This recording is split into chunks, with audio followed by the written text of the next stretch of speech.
A graph is plotted showing a car as a function of time if the graph is a straight line. तो अगर किसके किसके बीच graph plot किया है, graph is plotted showing A car, position of car होना चाहिए, नहीं तो फिर बात पूरी नहीं है।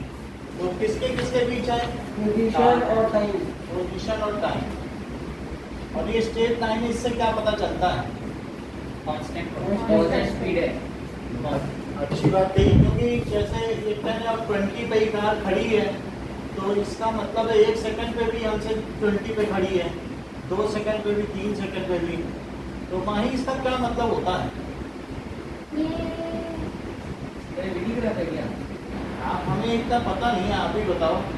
अब उन्होंने तो बता दिया अनुराग ने कि ऑब्जेक्ट एट रेस्ट है, देखो ये बोले कि नहीं ऑब्जेक्ट एट रेस्ट, तो इसका क्या मतलब है कि 1 सेकंड बाद भी 20 पे खड़ी है और 2 सेकंड बाद भी वो 20 पे खड़ी है और 3 सेकंड बाद भी वो 20 पे खड़ी है। तो क्या अनुराग की बात से आप सहमत हैं कि असहमत हैं? सहमत है सर। तो ऑब्जेक्ट एट रेस्ट हुआ कि नहीं, क्योंकि वो हिल ही नहीं रही है, 20 से कहीं जा ही नहीं रही है, तभी तो 1 सेकंड पे भी 20, 2 सेकंड पे भी 20, 3 सेकंड पे भी 20, तभी तो स्ट्रेट लाइन होगा। और क्या ये straight line parallel to time axis है? क्योंकि टाइम एक्सिस है, तो इसका आंसर क्या होना चाहिए बताओ? ये कार उसमें एज फंक्शन ऑफ टाइम। ये एक्चुअली क्वेश्चन में कुछ चीज मिसिंग है, हम ये मान सकते हैं कि पोजीशन का ये ग्राफ है, क्योंकि दिया ही नहीं है। आकार शोइंग ऐसे तो नहीं पता चलता है ना, इनसफिशिएंट डाटा है, तो इसलिए इसमें आंसर ये होना चाहिए कि ये सही नहीं दिया है, पोजीशन इनसफिशिएंट डाटा है। और इनसफिशिएंट डाटा लिख सकते हैं अगर कोई क्वेश्चन ये है, ठीक है कि नहीं? और नहीं तो आप अटेम्प्ट करोगे ऐसे क्वेश्चन में तो भी मार्क्स मिल जाता है, क्योंकि वो एक वो रहता है ब्लॉक, उसमें फिल करना होता है ना। और या फिर इसमें अगर ऐसे बनाएंगे तो फिर क्या है कि कार है, रेस्ट है, अगर पोजीशन टाइम की बात की जाए तो। अब आगे की बात करो, if the initial velocity of object is equal to final velocity, तो एक्सेलरेशन की क्या वैल्यू होती है? 0 होती है ना, क्योंकि उसने कुछ स्पीड गेन नहीं की, तो इनिशियल वेलोसिटी अगर फाइनल के इक्वल है तो एक्सेलरेशन क्यों? क्योंकि एक्सेलरेशन का क्या फार्मूला होता है बताओ? और अगर v और u इक्वल हो जाए तो क्या होगा, क्या ऊपर 0 हो जाएगा? तो क्या एक्सेलरेशन 0 हो जाएगा? यहाँ देखो, बोलो v और u सेम हो जाए तो 0 नहीं हो जाएगा? नेक्स्ट इज थर्ड क्वेश्चन, इसका आंसर क्या होगा सेकंड का सी। Body thrown vertically upward reaches its maximum height h. If then returns to ground, the distance and displacement traveled by body respectively.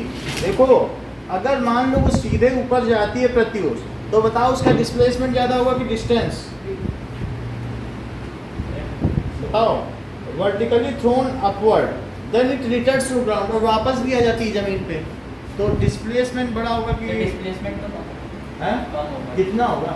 0 वही लॉ टाइम। सो अब इसमें पूछ रहा है 0 एंड 2h या और कुछ, तो क्या आंसर सही है? Distance and displacement. ऊपर देखो, ऊपर गई और लौट आई x जाके, तो बताओ डिस्टेंस लेवल कितनी और डिस्प्लेसमेंट कितना है?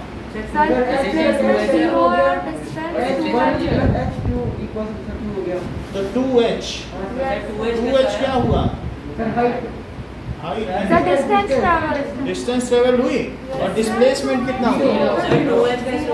क्यों? अगर ऊपर गया और सीधा सीधा नीचे आ गया, तो ऊपर जाने में जो नीचे ऊपर बॉल फेंकी और नीचे आ गई, तो टोटल पाथ लेंथ तो डिस्टेंस होती है। और डिस्प्लेसमेंट क्या होता है? इनिशियल और फाइनल पॉइंट जब कोइंसाइड कर गया, तो इसका आंसर क्या होगा? ए हो गया। फोर्थ देखिए, फोर्थ में क्या है? If a car is travelling north on a straight road and its brakes are applied, मान लो कार नॉर्थ में जा रही है, ये नॉर्थ है, और इस पे brakes are applied, ठीक है, it will have no acceleration, accelerate to the south. North पे जाते ही गाड़ी में अगर ब्रेक लगा दो तो क्या वो नॉर्थ ही में चल के रुकेगी कि साउथ जाने लगेगी? नॉर्थ में रुकेगी। तो इसमें क्या पूछा गया? देन इट विल, हाँ, it will accelerate to the south, accelerate to the north, accelerate, ये चीज माइनस, बस वो निगेटिव साइन का फर्क है।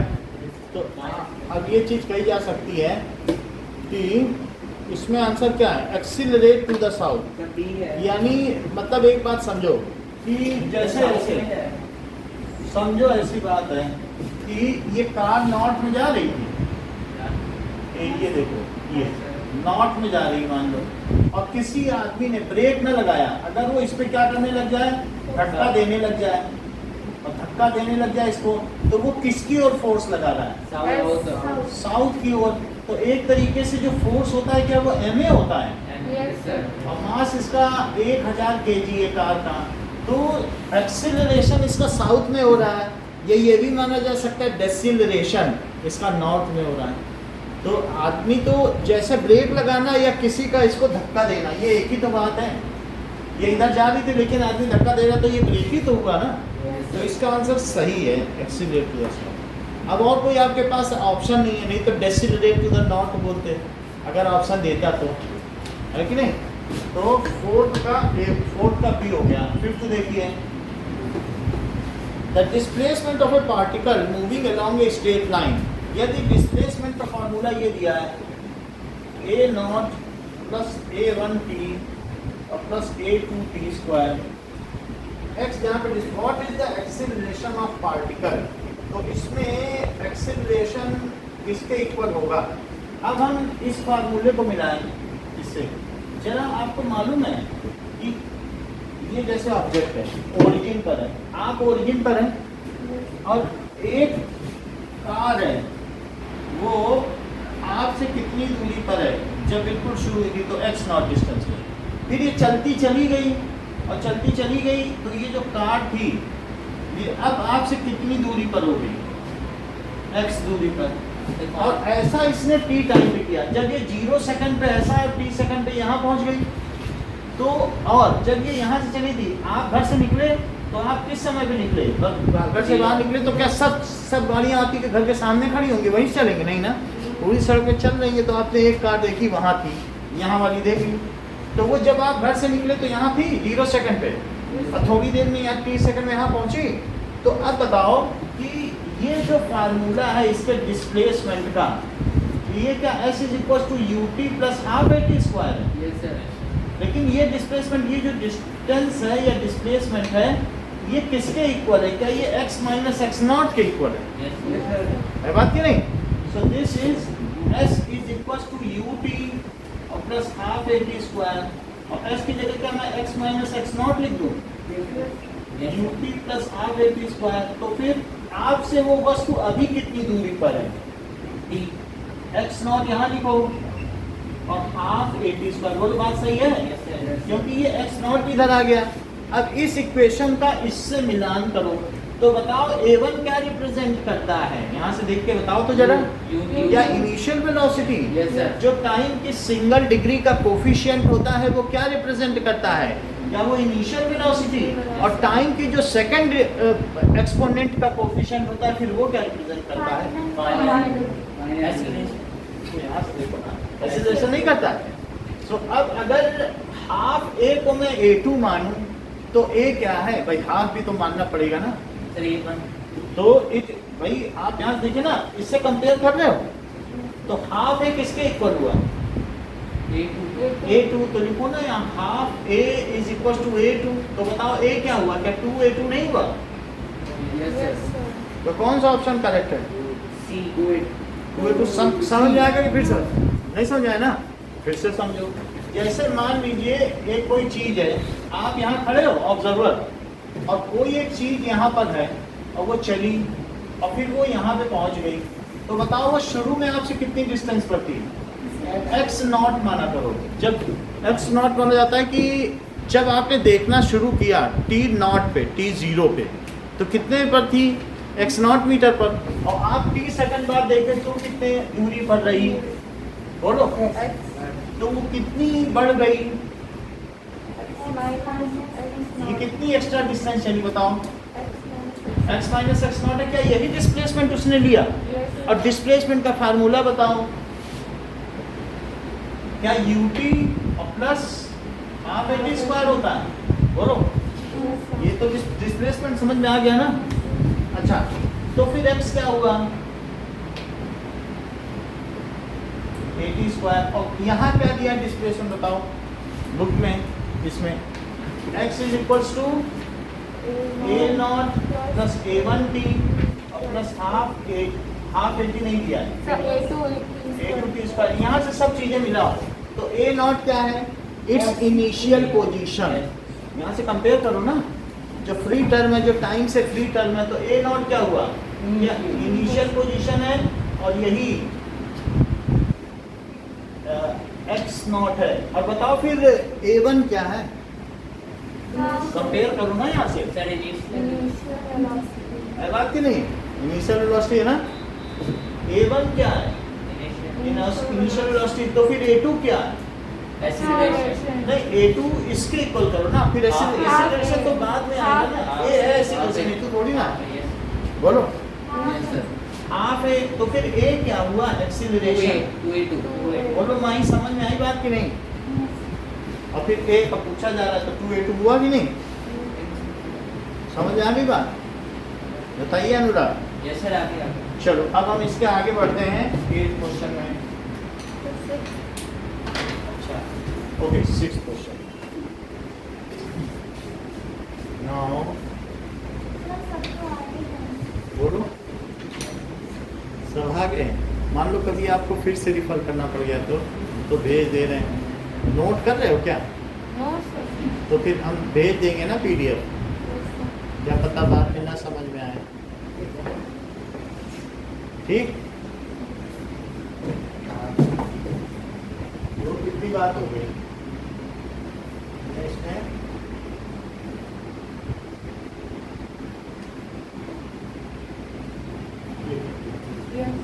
Next is now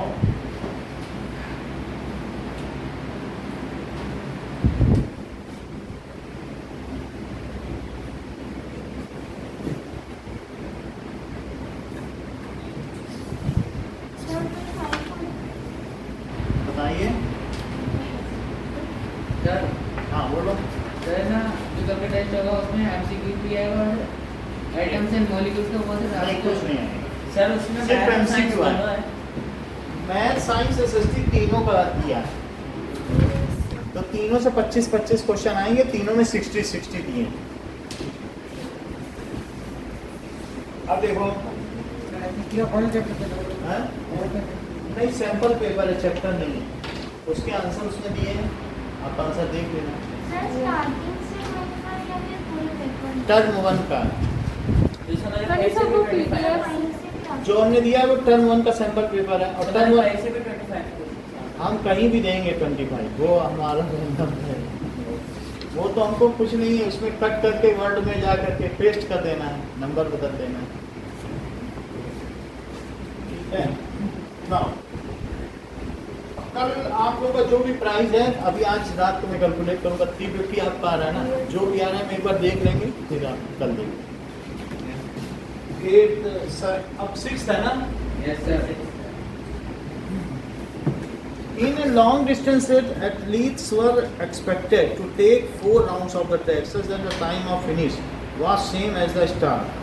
So, line of finish, यानी long distance race है to 4 rounds of the track. किसी ट्रैक में उन्हें 4 चक्कर लगाने पड़ते हैं, जहाँ से वो स्टार्ट करते हैं वही का फिनिश पॉइंट है।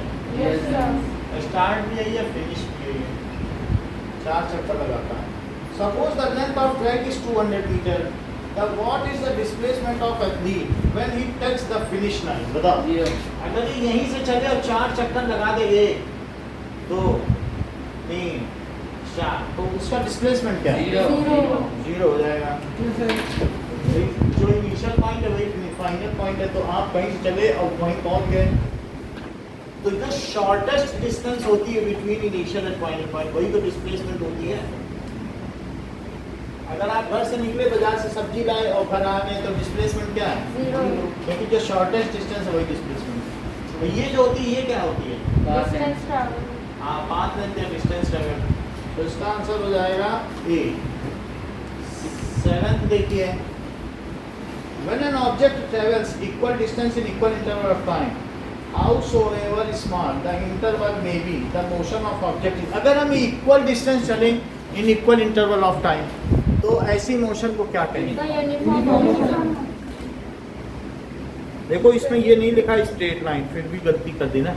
यूनिफॉर्म मोशन हमेशा कैसी होती है? Straight line motion. एक चीज इसमें कैच है, तो the motion is uniform motion. क्यों? क्योंकि यूनिफॉर्म सर्कुलर मोशन में भी तो equal distance in equal interval of time चला जाता है, तो इसलिए स्ट्रेट लाइन भी होना चाहिए। अगर डेफिनेशन आपसे पूछी जाए तो लिखना, which of the following is an example of non-uniform acceleration? Non-uniform acceleration में क्या होता है कि motion of bicycle going down on slope of road when the rider is not pedaling। अपने आप अगर एक साइकिल ढलान पे करने जा रही है तो एक्सीलरेटेड है, ठीक है, और यूनिफॉर्म भी होगा। अब देखो motion of a ball rolling down incline plane, ये भी वही चीज हो गई। Motion of a freely falling body, उस पर जी लगता है 9.8 मीटर पर सेकंड स्क्वायर। लेकिन अगर भीड़ में चलोगे तो कभी रुकोगे कभी चलोगे, तो वो चीज क्या हो जाएगी? D. Now quantity has a value -6 metre per second, it may be, ये क्या हो सकती है? स्पीड ऑफ पार्टिकल हो सकती है, वेलोसिटी हो सकती है, पोजीशन की डिस्प्लेसमेंट। स्पीड तो नहीं हो सकती है भाई, स्पीड तो पॉजिटिव होती है, स्पीड ऑफ वेलोसिटी। डिस्प्लेसमेंट तो नहीं हो सकता, डिस्प्लेसमेंट तो मीटर होता है। वेलोसिटी हो सकती है क्योंकि वो निगेटिव भी हो सकती है। डिस्प्ले वेलोसिटी एक वेक्टर क्वांटिटी है, वो पॉजिटिव भी हो सकती है और नेगेटिव भी हो सकती है, तो इसका आंसर वेलोसिटी होगा। नेक्स्ट देखिए, now which of the following options is correct for the object having a straight line motion represented by following graph? अगर स्ट्रेट लाइन मोशन, ऑब्जेक्ट एक स्ट्रेट लाइन मोशन में चल रहा है, the object moves with constantly increasing velocity from O to A, then it moves with constant velocity। कई चीज़ें बता रहा है, बट ग्राफ में एक तरफ S दिया एक तरफ T। पहले ग्राफ को देखो, ग्राफ में क्या कह रहा है? S का मतलब समझते हो? X डिस्टेंस, और ये टाइम है, इसी को X को S कह दिया। अच्छा, तो इससे क्या पता चलता है? जैसे डिस्टेंस बढ़ी तो डिस्टेंस बढ़ी, टाइम के साथ साथ टाइम भी बढ़ता जा रहा है, डिस्टेंस भी बढ़ती जा रही है। फिर धीरे धीरे यहाँ से ये क्या पता चला? बताओ कि पहले देखो जरा, अब देखो, बताओ पहले तेज चल रहा था कि अब O से A में तेज चल रहा था कि A से B में? भाई इन्होंने तो कह दिया कि, अब आप जरा देख लें, इस बहुत टाइम लिया, थोड़ा चला। आप देख लो कितना सारा समय ले लिया, 9 दिन चले 2.5 कोस, और चला इतना ही। फिर से देखो, मान लीजिए अगर ऐसा ग्राफ है, अब कितना चल लिया और फिर इतना चला, तो बताओ ये डिस्टेंस ज़्यादा चली कि ये डिस्टेंस ज़्यादा चली? बताओ। अब इसमें इसने 1 सेकंड लिया चलने में, और यहाँ 4 सेकंड। बताओ कब तेज चला है? O से A में तेज चला है कि A से B में? देख लो यहाँ आप एक में 10 मीटर चला है और यहाँ 2 ही मीटर चला, और 10 मीटर कितने सेकंड में चल लिया? देख लो डी है। तो बताओ ये डिस्टेंस दिस बाई दिस करोगे ना, मीटर पर सेकंड, और यहाँ देखो जरा कितना सारा, 4 सेकंड लिया, चला 2 ही मीटर। तो बताओ जब S की ओर ज्यादा तेजी से जा रहा है, टाइम कम ले रहा है, वो तेज है कि जब S नहीं बढ़ रहा है, S नहीं बढ़ रहा है और T बढ़ता चला जा रहा है, वो तेज है? पहला तेज है कि नहीं? क्योंकि S बढ़ रहा है और T नहीं बढ़ रहा है, जल्दी से वो चला जा रहा है बहुत आगे, नहीं? तो OA फास्टर है। अच्छा, फिर then it moves with constant velocity. अब वो कांस्टेंट वेलोसिटी है या नहीं, ये तो पता नहीं कांस्टेंट, क्योंकि इतना हम लोग स्लोप देख नहीं पाएंगे ना।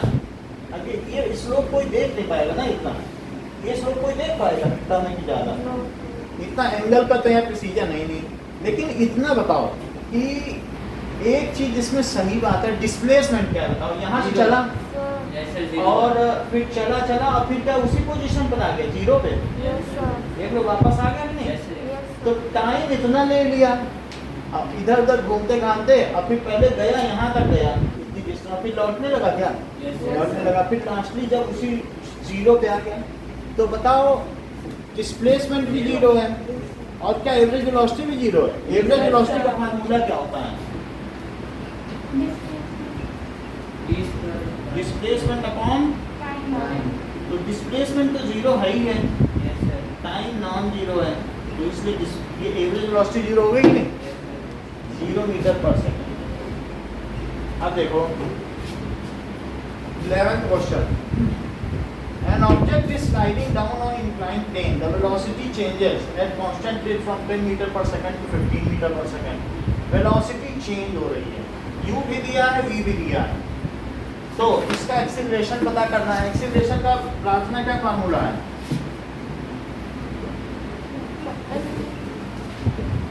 तो अब फाइनल वेलोसिटी कितनी है,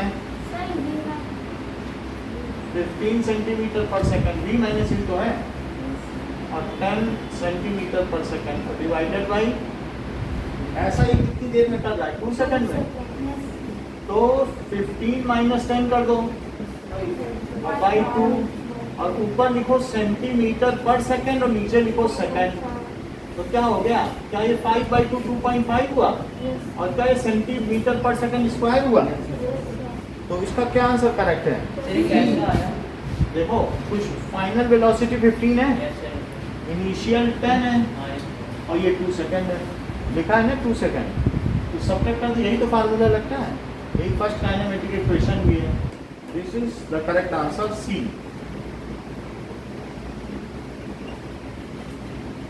नाउ अब if a particle moves with a constant speed, the distance time graph कैसा होगा, डिस्टेंस टाइम ग्राफ, ये x है और ये t, तो ये कैसा होगा, क्या टाइम एक्सिस के पैरेलल होगा कि ऐसे होगा, तो ऐसे ये ठीक है, Yes, sir. क्योंकि क्या इक्वल डिस्टेंस इक्वल टाइम में चल रहा है, देखो इक्वल डिस्टेंस और इक्वल टाइम, क्या यही यूनिफॉर्म वेलोसिटी होती है, Yes, sir. Equal distance equal time, हर तरफ सेम है कि नहीं, Yes. अलग अलग टाइम इंटरवल भी ले सकते हो, तो अलग अलग टाइम में क्या उतनी डिस्टेंस चल रहा है, तो x बाई टी यही तो वेलोसिटी होती है, तो फिर डिस्टेंस टाइम ग्राफ कैसा होगा, स्ट्रेट लाइन ना, बताओ, यही नहीं सुन पा रही, हम क्या सुन पा रहे,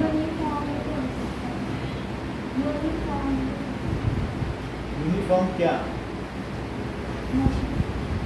यूनिफॉर्म मोशन होगा ना, अगर ये इस तरीके से, तो ये मूव्स विद यूनिफॉर्म, अगर ये कांस्टेंट वेलोसिटी है तो यूनिफॉर्म मोशन होगा, क्योंकि उसकी डायरेक्शन नहीं बदल रही, कांस्टेंट वेलोसिटी का मतलब क्या है कि डायरेक्शन नहीं बदल रही है, क्योंकि ये बताओ सर्कुलर मोशन में क्या कांस्टेंट वेलोसिटी होती है कि कांस्टेंट स्पीड, Velocity. वेलोसिटी नहीं होती है, क्योंकि जब वेलोसिटी में तो डायरेक्शन भी आ जाता है, तो यहाँ पर क्या चीज़ कांस्टेंट है, स्पीड, क्योंकि सिर्फ equal distance is travelled in equal interval of time, बस इतना ही है, क्योंकि वेलोसिटी में दो चीज़ें हैं, एक डायरेक्शन है और एक क्या है, डिस्प्लेसमेंट, तो यहाँ पर डायरेक्शन बदल रही कि नहीं, तो वेलोसिटी इसकी कांस्टेंट नहीं है, क्या चीज़ कांस्टेंट होती है, स्पीड, सर्कुलर मोशन।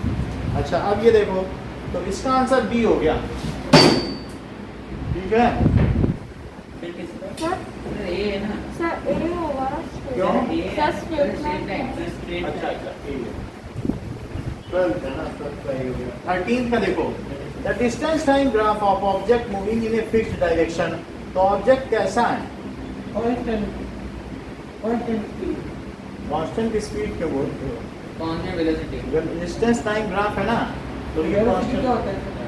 वेलोसिटी का मतलब है अगर एक ही डायरेक्शन में वो जितना पहले सेकंड में चले उतना ही दूसरे सेकंड में चले, उतना ही तीसरे सेकंड में चले, एक सेकंड में 2 मीटर चल रहा है दूसरे सेकंड में भी 2 ही मीटर चले और तीसरे सेकंड में भी 2 ही मीटर चले, इफ इक्वल डिस्टेंस, उसको अगर एक ही डायरेक्शन में चलता जाए, डायरेक्शन ना बदले, यहाँ डायरेक्शन बदल रही तो कांस्टेंट नहीं, एक ही डायरेक्शन में अगर तुम ऐसे ऐसे ऐसे चलते गए एक तरफ, बिल्कुल दौड़े भागे नहीं, तो तुम्हारी कांस्टेंट वेलोसिटी, अब घूम गए तब कांस्टेंट नहीं, तब स्पीड कांस्टेंट रहेगी, लेकिन वेलोसिटी कांस्टेंट नहीं रहेगी, क्योंकि वेलोसिटी में डायरेक्शन भी नहीं बदलनी चाहिए।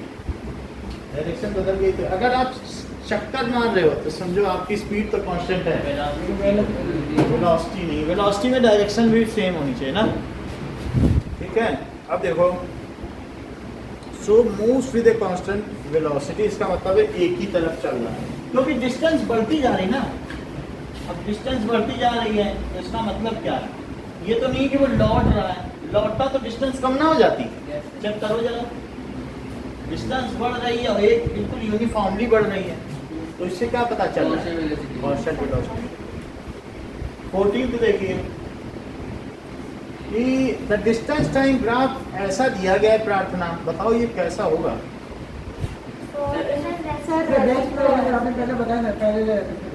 पैरेलल है तो रेस्ट पे डिस्टेंस टाइम ग्राफ रेस्ट पर होगा, क्योंकि टाइम बढ़ता जा रहा है और डिस्टेंस तो नहीं बढ़ रही है, तो इस वजह से ये रेस्ट पर है। तो 14 का आंसर क्या हो जाएगा? 15 if a body is moving at constant speed in a circular path, मान लो आप एक कांस्टेंट स्पीड से वो चलती जा रही है सर्कुलर पाथ में, जैसे अर्थ है वो सूर्य का चक्कर लगाती है, तो ऐसी स्थिति में then velocity and acceleration both changing direction only, क्योंकि अगर मान लीजिए अर्थ है ये, तो अर्थ को क्या सन उतने ही फोर्स से अट्रैक्ट करता है, लेकिन क्या उस वो जो फोर्स है उसकी डायरेक्शन बदलती जा रही है, क्योंकि पहले फोर्स इधर है अब इधर है अब इधर है, क्योंकि अर्थ पे लग रहा है ना, और एफ खुद क्या होता है, क्या एम ए होता है, तो क्या मास की तो कोई डायरेक्शन नहीं होती है, तो वास्तव में बदल क्या रहा है, क्या एक्सीलरेशन, ये बदल रहा है तभी तो ये बदल रहा है, तो एक्सीलरेशन भी बदल रहा है, क्योंकि सेंट्रीपिटल एक्सीलरेशन हमेशा किस ओर डायरेक्टेड रहता है, क्या सेंटर की ओर, सेंट्रीपिटल फोर्स हमेशा किस तरफ डायरेक्टेड है, सेंटर की ओर, तो इसलिए हमेशा इसका एक्सीलरेशन हर पल बदल रहा है, और हर पल यहाँ से सेंटर यहाँ से सेंटर, और वेलोसिटी भी बदल रही है, वेलोसिटी किधर की ओर होती है, टेंजेंशियली, यानी ये है अगर एक्सीलरेशन तो वेलोसिटी क्या उसके परपेंडिकुलर है, चेक कर लो, वेलोसिटी और एक्सीलरेशन अगर परपेंडिकुलर है तो ऐसे मोशन को क्या कहेंगे, क्या एक समान वृत्तीय गति, यूनिफॉर्म सर्कुलर मोशन, क्या क्या चीजें परपेंडिकुलर हो तो यूनिफॉर्म सर्कुलर मोशन है। If velocity and acceleration are perpendicular to each other, तो अगर यूनिफॉर्म सर्कुलर मोशन है तो क्या उसकी स्पीड बदलेगी? अब आप जाने, हमें तो इतना नहीं पता, अर्थ एक ही स्पीड से चल रही है, डायरेक्शन तो स्पीड में कोई डायरेक्शन थोड़ी ना होता है, तो उसकी स्पीड बदलेगी, उसकी एक्सीलरेशन बदलेगा, हाँ क्योंकि डायरेक्शन बदल रही है, मैग्नीट्यूड नहीं बदलेगा, तब क्या उसकी वेलोसिटी बदलेगी?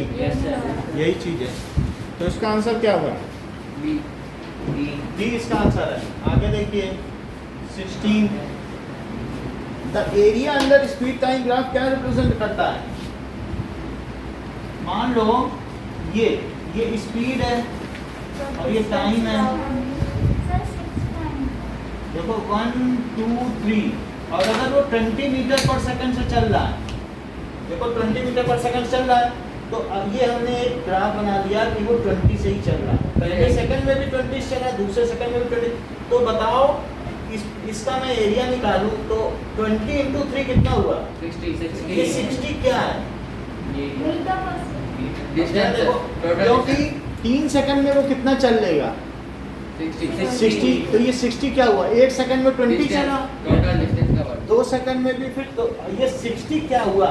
यानी अगर मैं फिर से देखो ना कि ये वेलोसिटी और ये टाइम है, v × t क्या होता है बताओ?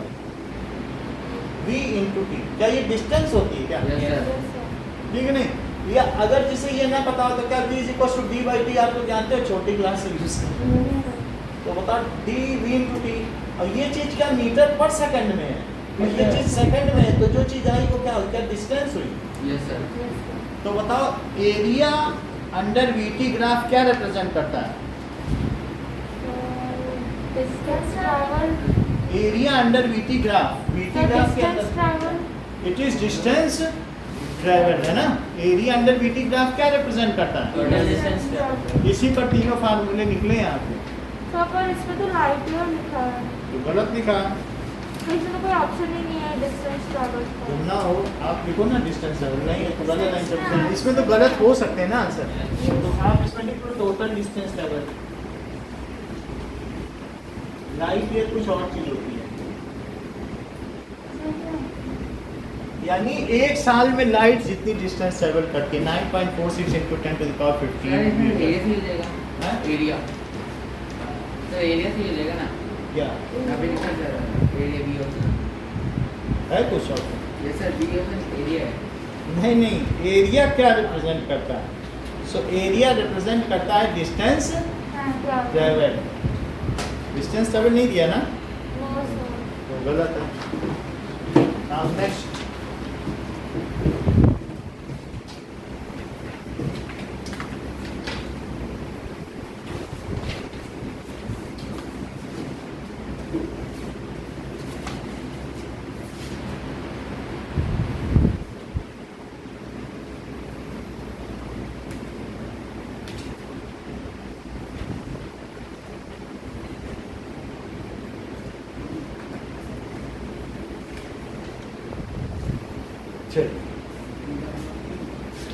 let us see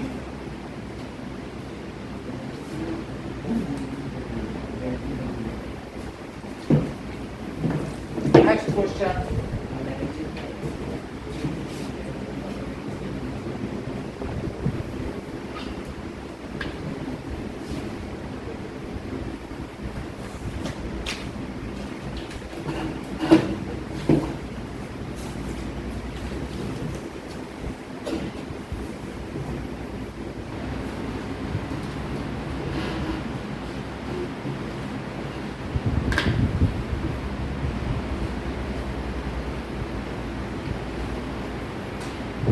Okay. 17 question देखिए।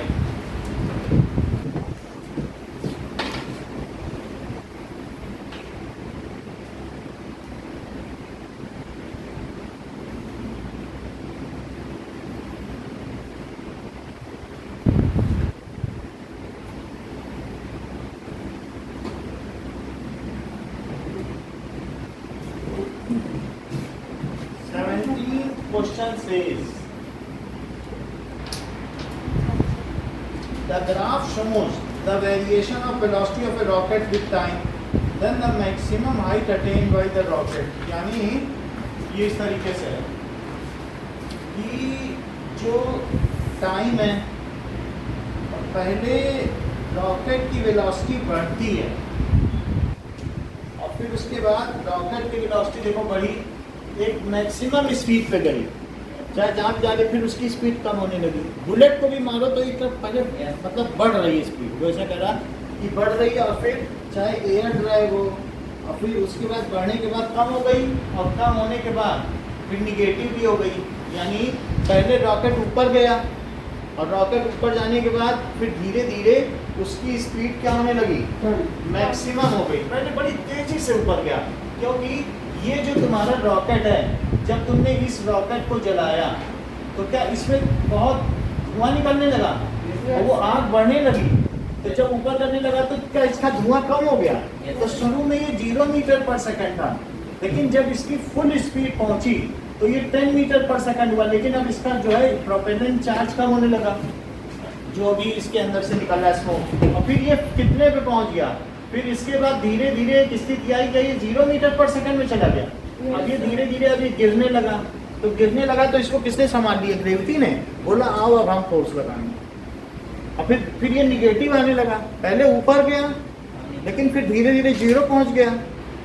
आप ये समझिए कि मैक्सिमम जा करके पहले क्या हुआ, पहले मैक्सिमम कितने तक गया? 1000 मीटर पर सेकंड, फिर 0 भी पहुंच गया।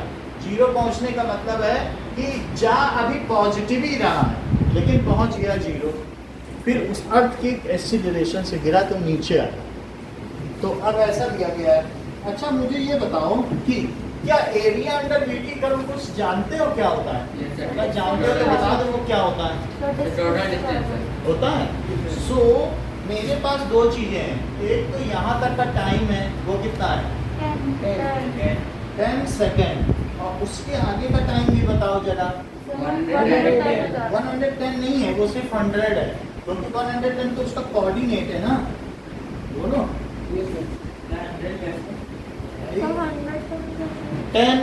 10 के बाद 110 एक कोऑर्डिनेट पे एक्स एक्सिस पे चलती हो तो क्या वो माइनस नहीं करोगी? वो 10 कोऑर्डिनेट तो बढ़ता ही जाएगा। अब आपको यहाँ से यहाँ तक की डिस्टेंस वो अलग ट्रायंगल है ना, एरिया तो ट्रायंगल वाइज निकालोगे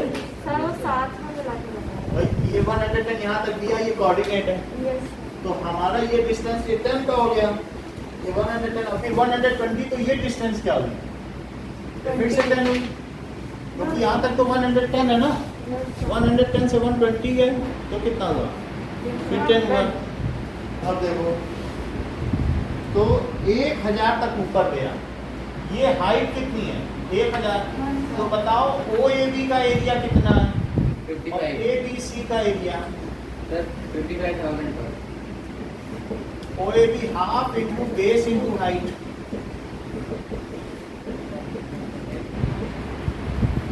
1000 तो ये कितना हो गया? क्या ये 5 हुआ और ये 5000 हो गया? 5000 मीटर हो गया, 5000 ही हुआ है। 1000 इंटू 10 करना है ना, ठीक है, ऐसे ही आया है। और फिर आगे देखो, यहाँ से यहाँ देखो जरा, बेस कितना है? 100 और ये so area ABC it is half into base और इंटू हाइट। अच्छा अभी बेस 100 है, जरा ध्यान देना, और हाइट 1000 है, तो इसे 2 से काटा तो 50, तो बताओ क्या 50,000 आ गया? 50,000 मीटर में कितने किलोमीटर? 50 किलोमीटर, और 5000 मीटर में 5 किलोमीटर, बताओ कितना चला? एक बार अगर अर्थ में गिर गया तो फिर तो नहीं चल पाएगा ना। तो इस वजह से टोटल डिस्टेंस ट्रेवल कितनी हो गई? अब कुछ लोग दूसरी तरीके से करते हैं, देखो तो सीधे कर देते हैं ना OAC का एरिया। हाँ, ये बेस लो 110 और ये हाइट लो half into base into height, एक ही तो ट्रायंगल है, सीधा 55 आ जाएगा। इतना करना ही नहीं समझ आई बात कि नहीं? बेस में 110 ले लो। देखो अगर इसका ये चाहिए पूरा ट्रायंगल एक साथ लो तो बताओ डिस्टेंस ट्रेवल क्या हो जाएगी? 100 नहीं होगी, फिर पूरा ही ले लो। और फिर हाइट कितनी है? और ये 55 हो गया, तो 55,000 मीटर का 55 किलोमीटर हुआ कि नहीं? तो distance travel is equal to 50 और plus 5 kilometre, that is 55 kilometre. Case model है। अब देखो कि 18th question,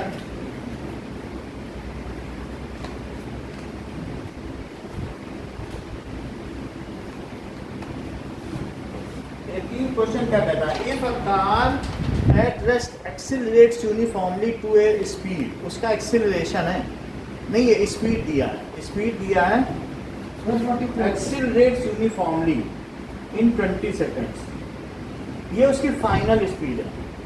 it covers a distance accelerates uniformly to a speed, यानी इतनी स्पीड तक वो पहुंच जाती है। Accelerates uniformly to a speed, to a speed का मतलब फाइनल स्पीड है ना, बढ़ते बढ़ते यहाँ तक पहुँच जाती है। और ऐसा कितने समय में कर लेती है? 20 सेकेंड में। तो it covers a distance now 18। जरा ये देखो कि v कितना है?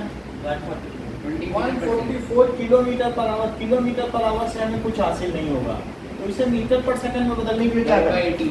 5/18 से इसमें करो, दैट इज 40 आ जाएगा क्या? Yes sir, 40 metre per second है ना। ये नहीं समझ में आई बात? चलो 144 किलोमीटर है और अपॉन आवर, तो 1 किलोमीटर में कितने मीटर और 1 घंटे में कितने सेकंड?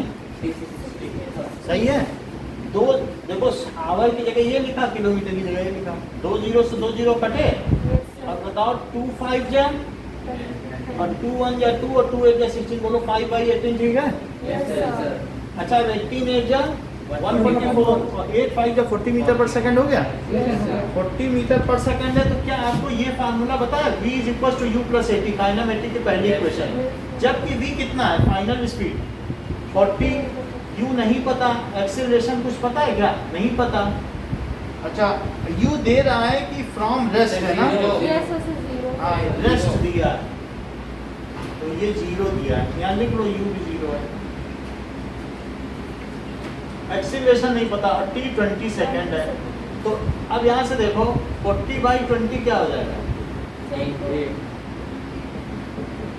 ये हो जाएगा। अब आपसे क्या पूछा जा रहा है? Distance covered. डिस्टेंस कवर्ड क्या होती है? क्या ut प्लस हाफ 80 स्क्वायर?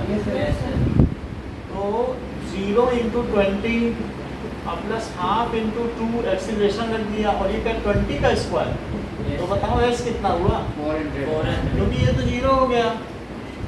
तो इसका कौन सा ऑप्शन करेक्ट है? D is correct. Now 19th question देखिए, if a body moves with uniform velocity then the acceleration is equal to, अगर मान लो एक ही जैसे चल रहा है, यूनिफॉर्म वेलोसिटी का मतलब यूनिफॉर्म मोशन है, तो क्या उसकी एक्सीलरेशन बढ़ेगी? क्योंकि ना तो उसकी डायरेक्शन बदलेगी ना उसकी स्पीड बदलेगी, कुछ बदलेगा ही नहीं, तो उसकी एक्सीलरेशन भी 0 हो जाएगी। तो इसका आंसर क्या है? 0। 0 का मतलब 1। 20th देखो, the displacement of particle is given by this, तो y is equals to a plus bt plus ct square minus dt to the power 4। ये सब क्वेश्चन इसमें नहीं देने चाहिए। इधर the initial velocity and the acceleration यहाँ से चेक कर लो, हमने आपको बताया था कि नहीं, s is equals to x naught, याद आ रहा है थोड़ा थोड़ा? तो इससे कुछ पता चल रहा है कि ठीक है इनिशियल वेलोसिटी कितनी हो गई, चेक करो, कंपेयर करो ना, और बताओ एक्सीलरेशन कितना हो गया? सोच के बताओ, ऐसे नहीं, c बता रहे हो। यस, क्योंकि half a is equals to c, तो a इज इक्वल्स टू, नहीं किया एक सवाल ऐसे पहले? लास्ट की वैल्यू है 0 टू द पावर 4, क्योंकि यहीं तक हमारा फार्मूला है। तो अगर कोई पूछे ये d क्या है, तो 0, फार्मूला तो यहीं तक है ना। तो u कितना हुआ? b, और हाफ a क्या हुआ? ये गलती मत करना, इस तरह का क्वेश्चन आ सकता है। तो हाफ a को c लिखना, फिर a निकालना, तो a कितना आ जाएगा? 2c। तो बताओ कौन सा ऑप्शन करेक्ट है? b and 2c, that is equals to c।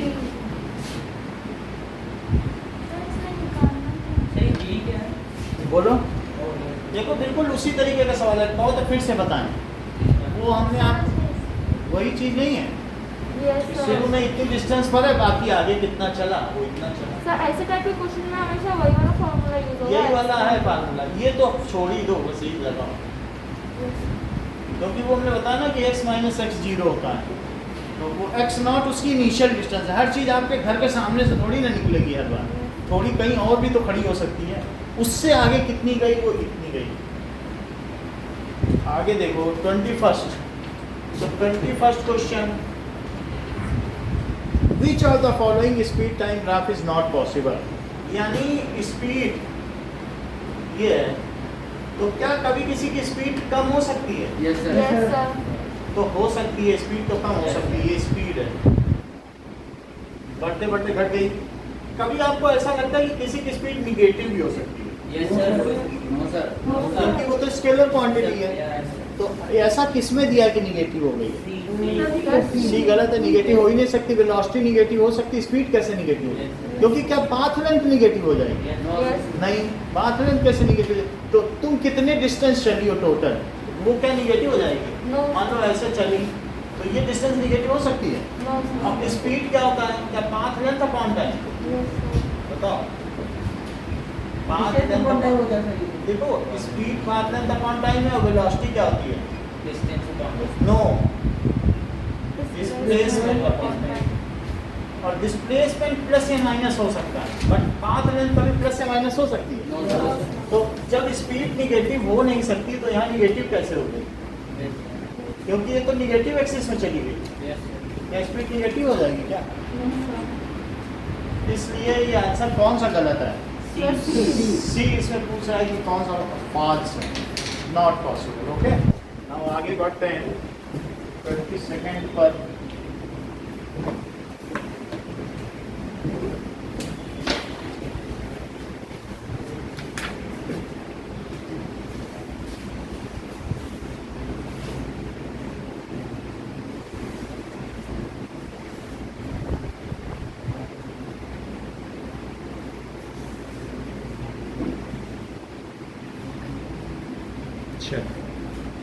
अब देखें कि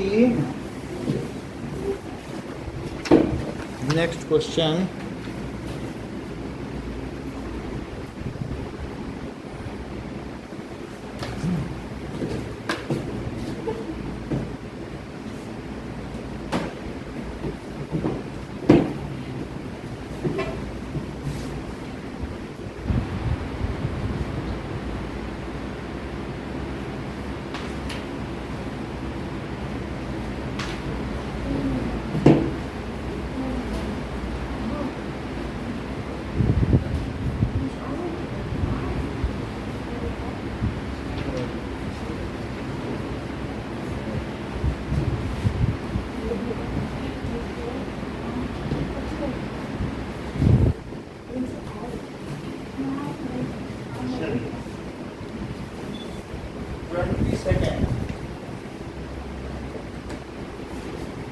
motion is in straight line without change in direction, अगर सीधे चलता चला जाए तो क्या होगा?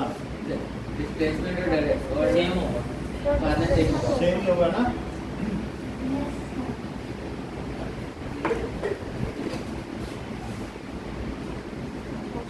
इसको क्या कहते हैं? ये जो लाइन ऐसे बनी है, क्या आपको मालूम है कि इसको क्या, इसकी वैल्यू कितनी होती है? मॉड्यूलस। यानी अगर कोई चीज इसके अंदर रख दी जाए तो उसका निगेटिव हट जाता है। ये मॉड्यूलस एक ऐसी मशीन है कि इसके अंदर से अगर प्लस कोई जाए तो कहता है ठीक है तुम प्लस हो, चुपचाप निकल जाओ। और अगर कोई माइनस में आएगा तो ये मशीन कहेगी अच्छा निगेटिव हो तो मुझसे एक लेके जाओ माइनस, तो क्या उसे भी 2 बना देगा? निगेटिव को एक माइनस दे देगा, कहेगा निगेटिव जा रहा है, लो माइनस और पकड़ो, उसको दे देगा। अब प्लस है, जाओ जाओ निकलो। समझ में आई बात कि नहीं? तो मॉडुलस क्या करता है किसी चीज का? क्या मैग्नीट्यूड देगा? ये मॉडुलस है। तो क्या क्या चीजें इक्वल होंगी? क्योंकि जो डिस्प्लेसमेंट है क्या वो कभी निगेटिव भी हो सकता है? हाँ, अगर कोई चीज मान लीजिए साउथ में जा रही है तो निगेटिव हो जाएगा।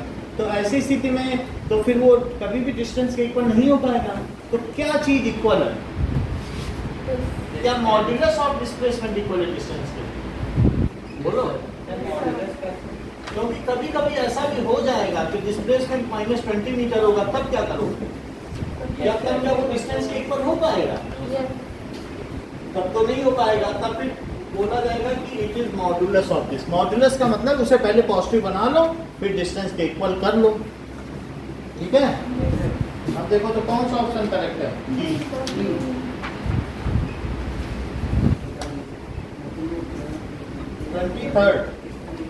ट्वेंटी थर्ड क्या कह रहा है? नाउ 23rd में क्या चीज दी है? ये passenger travels along straight for half the distance V1 से चलता है और आधा V2 से चलता है। जरा देखो तो, मान लीजिए आधी डिस्टेंस ये V1 चला, x डिस्टेंस चला और फिर आधी डिस्टेंस x किससे चला? V2 से चला। तो आपसे पूछा जा रहा है इसकी एवरेज वेलोसिटी क्या है? आप कैसे पता करोगे? ये बिल्कुल सही कह रही है, क्योंकि ये कह रही है टोटल डिस्टेंस कितना हुआ? 2x। और टोटल डिस्टेंस इन्होंने x प्लस एक्स कर दिया और 2x। अब अच्छा ये बताओ टाइम क्या होता है? क्या डिस्टेंस अपॉन स्पीड?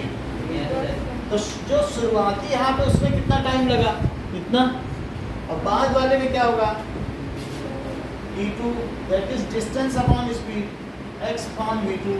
मान लो आप 60 किलोमीटर चली हो और 20 की स्पीड से चली हो तो कितना टाइम लिया होगा? 60 मीटर चली हो और 20 मीटर पर सेकंड से चली हो, बताओ कितना समय लिया होगा? 3 सेकंड। तो बोलो मैं सही कर रहा हूँ ना, डिस्टेंस अपॉन स्पीड कर दो, बोलो तो टोटल टाइम कितना हुआ जरा बताओ तो। x बाई v1 और प्लस x बाई v2 है, तो x अगर मैं कॉमन ले लूँ तो क्या 1 by v1 plus 1 by v2 है, बोलो। तो ये v1 v2 है, तो यहाँ v2 आ गया और ये v1। ये पता है कैसा है कि बताओ? v1 से इसमें डिवाइड किया तो v2 आया। एक बार बताओ फिर से समझो, ये यहाँ से यहाँ तक की डिस्टेंस जो चली गई उसमें कितना समय लिया गया? ये यहाँ से तो टोटल समय कितना हुआ? t1 plus t2। तो दिस प्लस दिस कर दे, x बाहर लिया 1 by v1 1 by v2, v1 v2 LCM हुआ। v1 से डिवाइड करोगे v2 आएगा, v2 से डिवाइड करोगे v1 आएगा। तो इतना टाइम हो गया। और ये मुझे बताओ कि एवरेज स्पीड क्या होती है, बताओ? स्पीड ये सही बता रहे हैं, एवरेज स्पीड जो होती है टोटल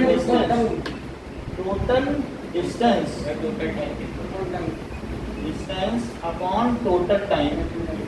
टोटल डिस्टेंस कितनी है बोलो? 2x।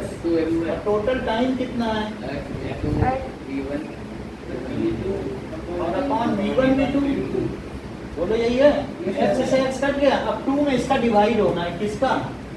v1 plus v2 upon.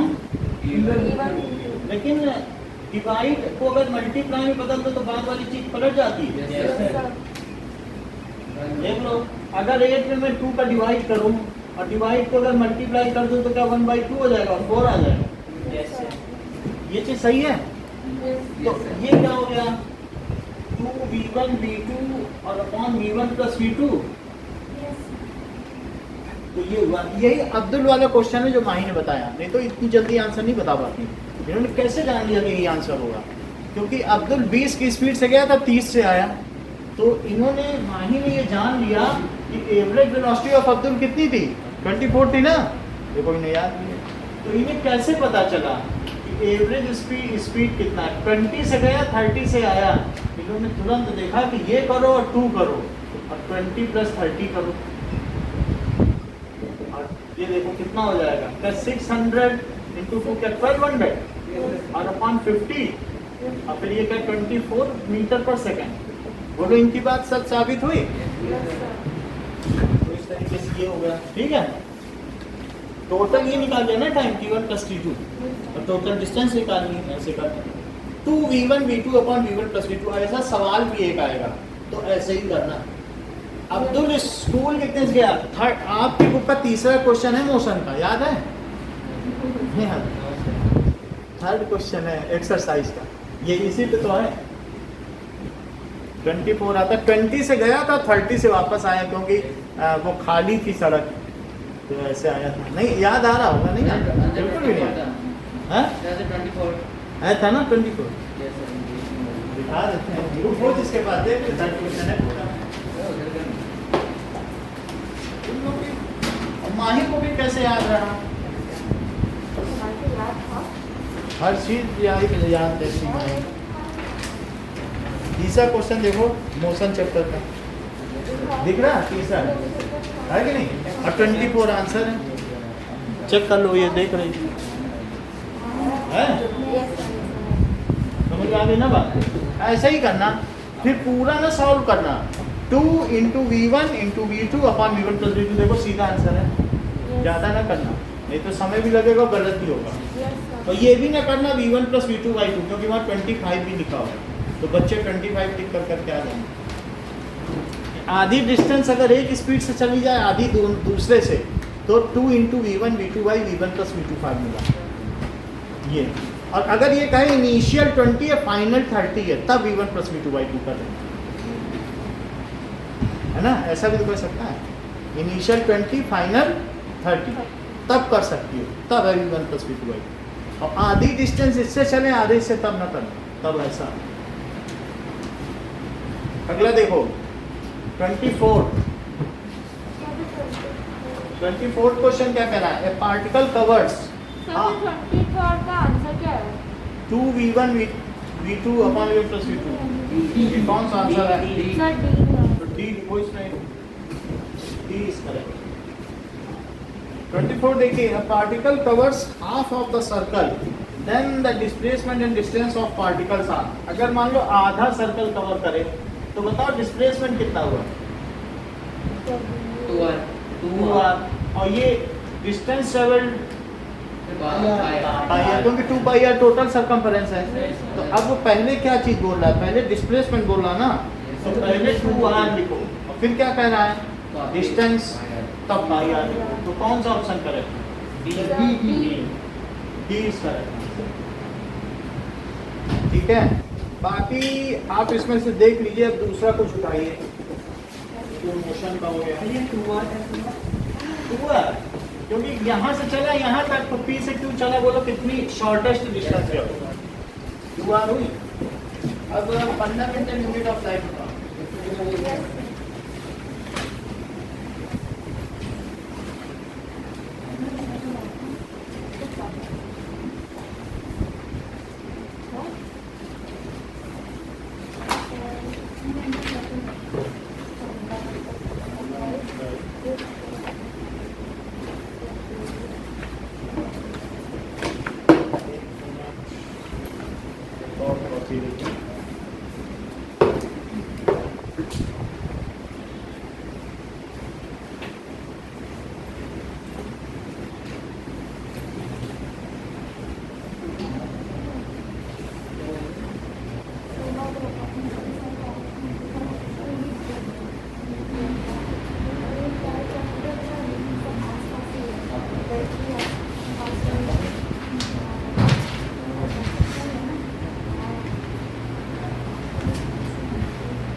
Sunday फिर से पूछो, समझ नहीं सर है। संडे को मैथ में कितने चैप्टर आ रहे हैं? जो टर्म 1 में है वही पेपर है। तो कोऑर्डिनेटर आएगा। टर्म 1 का सिलेबस सीबीएसई ने जो निर्धारित किया है यस सर, उसमें से आएगा ना। क्या तो जो आपने 3 पीडीएफ भेजे उन्हीं में से सर, आएगा। उन्हीं में से आएगा, बस उसी को तैयार करना है। जैसे एक पीरियड में पूरा कॉमन का साइंस का ऐसा ही है। टर्म 1 में टर्म 1 का साइंस है, फिर 60 क्वेश्चन सबके हैं। सर ऐसे तो फिर जो कैंपस में आए उनके टर्म 1 में और होंगे लेकिन वो आपने पढ़ रखे हैं। ठीक है, तो एक बार देख लेना जो, क्योंकि ऐसे उसको बस आप तैयार कर लेना जो भी। हाँ? 9 बजे हाँ। पढ़ तो रखे ही हैं आपने, और कभी ना कभी तो आने ही है। ज़्यादा सेलेक्टिव मत बनना कि एक छोड़ो तो उसमें पता ही नहीं चलेगा ना, उसको एक तरह से पढ़ लेना। तो टर्म 1 ही का है, क्योंकि अंत में टर्म 1 में वही आना है आपका। चलो ये बताओ, द सेल थ्योरी किसने दी है? यही है। सेल थ्योरी क्या कहती है कि basic structural functional unit is cell. जो फंक्शन करती है, स्ट्रक्चरल एंड फंक्शन यूनिट क्या है? सेल। ये श्लेडिन एंड शेवान ने दिया ना। और वर्चा ने फिर और आगे क्या इसमें जोड़ दिया था बताओ, कि जो new cells are found by previous cells, यही तो जोड़ा था। तो यस, प्री एक्जिस्टिंग सेल, ये बिल्कुल ठीक होता है। फर्स्ट का सी। सेकंड का देखो, विच ऑफ दीज इज एसेलुलर? कौन सेल नहीं है? वायरस, क्योंकि वायरस में सिर्फ डीएनए होता है, प्रोटीन कोड होता है। ये बात हमने बता दी थी। यस तो इस इसलिए वो किसी के अंदर जाएगा तभी वो बढ़ सकता, नहीं तो बढ़ नहीं सकता, ऐसे नहीं बढ़ सकता। Select the correct pair that comprises of only unicellular organism, जिसमें यूनिसेलुलर हो। कौन कौन है? राइजोपस समझते हो क्या? ब्रेड में जो फंगी लग जाता है, ब्रेड में देखिए खूब फंगी लग जाती है, वो फंगस है। पैरामीशियम एंड क्लेमाइडोमोनास, क्या ये है? क्या आपको क्लेमाइडोमोनास आपने देखा कि नहीं देखा? तो पैरामीशियम तो देखा है, आपको क्लेमाइडोमोनास दिखा दें ना। क्लेमाइडोमोनास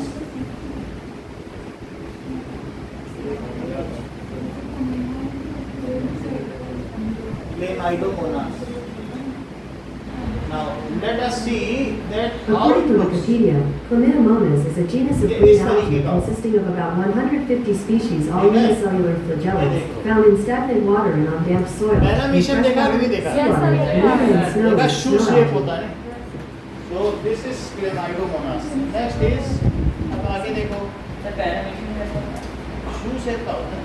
सर यूनिसेलुलर ऑर्गेनिज्म ये यूनिसेलुलर था, Clamidomonas देखा ना? सर जिसमें एक सेल हो, और मल्टी सेलुलर हम सब हैं, हमारे अंदर बहुत सारे सेल हैं। सर ऐसे तो फिर सिंपल तो सारे होने चाहिए दोनों। अमीबा के साथ क्या लिखा है?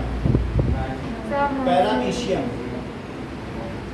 ये देखो, According to microscopemaster.com, paramecium is a unicellular organism with a shape resembling the sole of a इस shoe. तरीके से होगा। It ranges from 50 to 300 in size, which varies from species to species. It is mostly found in a freshwater environment. अब देखते हैं, तो क्या बोल रही हो? अमीबा के साथ क्या है? राइजोपस बताया ना, ब्रेड माउल्ड है। ब्रेड माउल्ड तो कितना बड़ा रहता है, वो फंगी मल्टी सेलुलर होते हैं। राइजोपस नहीं देखा? फंगी तो वो फंगस है। ब्रेड में क्या लगती है? अमीबा लगता है कि फंगस? राइजोपस या ब्रेड माउल्ड चेक करो। According to Wikipedia, Rhizopus stolonifer is commonly Rhizopus known. है, ये ब्रेड पे ऐसे फंगस लगती है। ये किस तरीके से होता है? ये एक सेल की बहुत सारे हैं। देखो पूरा इनका रिजॉइड है, स्टोलॉन है, स्पोरेंजियोस्पोर है, ये सब क्या है? बहुत सारे हैं ना, तो इसलिए ये एक नहीं है, इनडायरेक्ट ग्रुप, ऐसे बहुत सारे। अब आगे देखो, तो सिर्फ बैक्टीरिया एंड फंगी। तो बैक्टीरिया तो यूनिसेलुलर है, लेकिन फंगी नहीं है ना। समझ में आई बात कि नहीं? बैक्टीरिया तो है। बैक्टीरिया देखा है कि नहीं? सिर्फ एक ऐसा ही बैक्टीरिया होता है। ये बैक्टीरिया इसमें रखा तो है सबसे नीचे कॉर्नर पे, तो पहला वाला है वो ग्रीन कलर, ऐसे होता है बैक्टीरिया, है ना? ये चीज है, दिस इज बैक्टीरिया। ये बैक्टीरिया इस तरह के सिंगल सेलुलर, ये कोरोना वायरस है।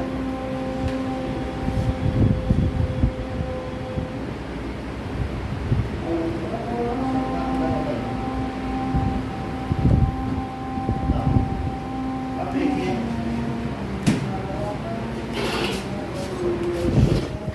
थर्ड देखो, थर्ड में भी सही है। Select the odd group. इसमें ऑड क्या है कि एक ऐसा ग्रुप है जो बिल्कुल अलग है। स्लेडिन, सेवान, वर्चा, स्पर्म, न्यूरॉन, अमीबा। स्लेडिन, सेवान, वर्चा तीनों साइंटिस्ट हैं। और fungi, plant, animal. Fungi, plant, animal का तीनों किंगडम है। फंगी किंगडम है, एनिमल और प्लांट। और क्लेमाइडोमोनास, पैरामीशियम और बैक्टीरिया का तीनों यूनिसेलुलर है। अच्छा, स्पर्म, न्यूरॉन और अमीबा। सो स्पर्म, न्यूरॉन ये यूनिसेलुलर नहीं है, ये मल्टी सेलुलर के अंदर पाए जाते हैं। मतलब ये यूनिसेलुलर ऑर्गेनिज्म इंडिपेंडेंटली नहीं रह सकते ना, जबकि अमीबा क्या इंडिपेंडेंटली रह सकता है? तो ये हमारी बॉडी के सेल्स हैं, मल्टी सेलुलर। न्यूरॉन्स यानी नर्व सेल, यहाँ से यहाँ तक 1 मीटर का लंबा सेल जो दिमाग तक जाता है। ठीक है, तो इसमें कौन सा है? सी। सो सी इसका आंसर है। Which structure in plant cell is resembled for responsible for providing the energy? कौन ऐसा करता है? Mitochondria. माइटोकॉन्ड्रिया पावर हाउस कहलाता है. So the sixth देखिए, plasma membrane is composed of. Plasma membrane किसकी बनी होती है बताओ? सही बात है, प्रोटीन और लिपिड की होती है. इसलिए हमारी ग्रोथ के लिए क्या क्या चीजें जरूरी हैं? Protein, lipid. लिपिड फैट होता है या ऑयल? सर फैट डेवलपमेंट क्या?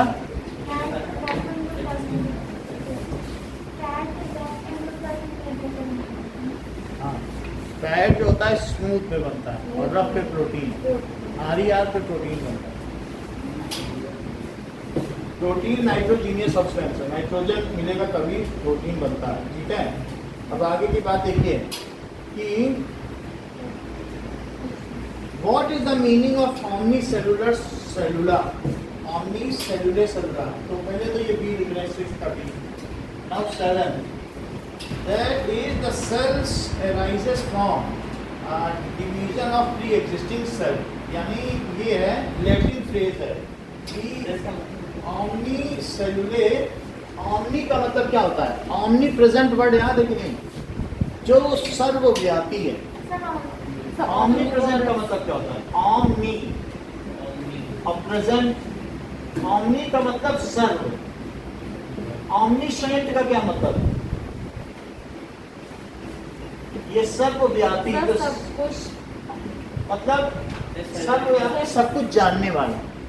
ऑमनीसेंट का मतलब होता है सर्व ज्ञाता. ऑमनीपोटेंट का क्या मतलब होता है? सही बात कह रहे हो, सर्वशक्तिशाली. पोटेंशियल का मतलब क्या होता है? शक्तिशाली. और ऑमनीपोटेंशियल सर्वशक्तिशाली. तो ऑमनी का मतलब समझ में आ गया? अच्छा, ऑमनी सेलुलो सेलुला, जितनी भी सेलुलो हैं वो सेलुला से बनी हैं. सभी सेल सेलुला से बनी है. Latin word omni cellulo cellula. All cells are made from cells. समझ में आ गया है ना? ऑमनी का मतलब तो ऑल. ऑमनी का मतलब क्या होता है? All. Omni cellulo cellula. So all cells are made pre-existing cell. So this is D. Okay, D is the answer. Root hair absorb water from soil by the root hair. समझते हो? यहाँ पर ऐसे ऐसे हेयर होते हैं, इसको कहते हैं root hair. So root hair का काम क्या है? By the process. इनमें ऑस्मोसिस. ठीक है, क्योंकि जब कभी भी सेमी परमेबल मेम्ब्रेन से पानी एक तरफ से दूसरी तरफ जाता है तो किसको फूड ऐसे नहीं जाता है. फूड का ये नहीं कि इधर से उधर जाता है. ऑस्मोसिस कुछ नहीं, वो ट्रांसपीरेशन और ट्रांसलोकेशन है जिसकी आप बात कर रहे हैं. ट्रांसलोकेशन में फूड जाता है और ट्रांसपीरेशन में पानी ऊपर जाता है. वो पानी के ऊपर चढ़ने को ट्रांसपीरेशन, चढ़ने को भी नहीं कहते हैं. ट्रांसपीरेशन कहते हैं कि the loss of water through stomata is called transpiration. And transpiration is responsible for rise of water, ascending of. Transpiration पानी को चढ़ने के लिए, जबकि ट्रांसलोकेशन खाने के मूव करने को कहते हैं. अब देखो तो ऑस्मोसिस लिख लीजिए. 9th में देखो क्या है? सेल वॉल ऑफ प्लांट किसकी होती है? Cell wall. बताओ ये सेल वॉल बनी है प्लांट में, किसकी बनी है? आप जाने, हमें क्या मालूम. ये है सेल वॉल. सेल वॉल समझते हो? ये ऊपर वॉल. अगर सेल वॉल किसकी बनी है भाई? फिर आप लिपिड बोल रहे हैं. दो अलग अलग चीजें हैं. ये जो चीज है ये प्लाज्मा मेम्ब्रेन है और ये क्या है? ये सेल वॉल है. तो सेल वॉल बोलो ना सेलुलोज की बनी है. और ये लिपिड और प्रोटीन की है. सेल वॉल किसकी बनी है? आप ये देखो ना कि ये होती है प्लांट में सेल वॉल. तो ये और फिर इसके अंदर क्या होती है? क्या सेल मेम्ब्रेन होती है? तो जब सेल मेम्ब्रेन पूछा जाएगा तब क्या बताओगे? तो ये सेल वॉल, सर काइटिन की भी होती है ना? सेल वॉल काइटिन की होती है फंगी में, सर मशरूम। और इसमें सेल मेम्ब्रेन, सेल वॉल किसकी बनी बताओ? सेलुलोज। हाँ सही समय सेलुलोज होगा, सेल वॉल बनी होती है। अब सेलुलोज ये क्या किसकी बनी होती है? प्रोटीन, जिसमें सेल वॉल होगी। जैसे ककड़ी है, कीड़ा है, कुकुम्बर है, जो गोवार्ड फैमिली है, वो फट से टूट जाएगी, और इसमें सेल वॉल नहीं है। कुछ टूट रहा है क्या? बिल्कुल कुछ नहीं टूटा। तो ये बात देख लीजिए कि सेल वॉल इन प्लांट किस तरीके से होती है। लेट अस सी कि हाउ इट लुक्स लाइक।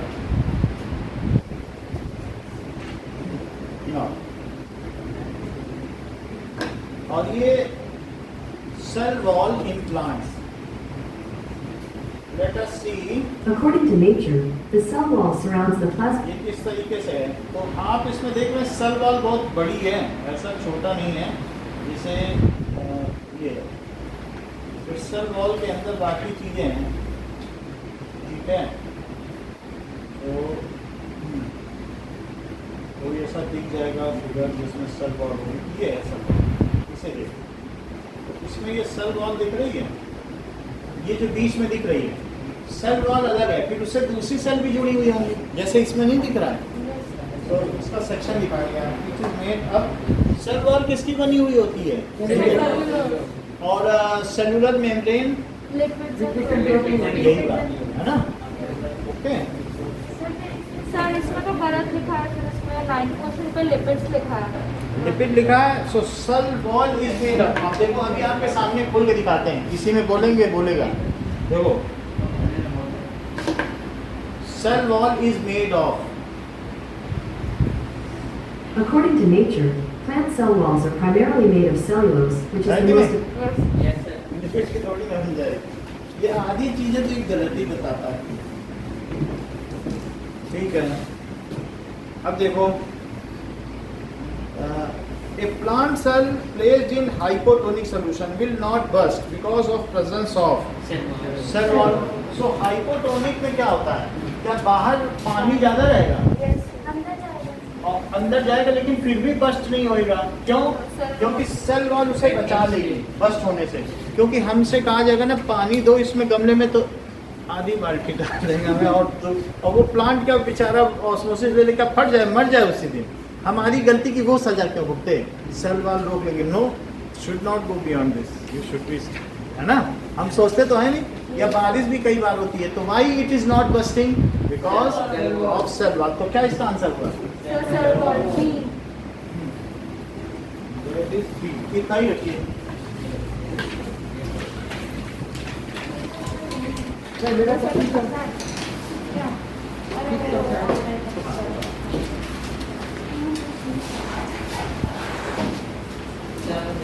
हाँ ब्रेक, 1 मिनट।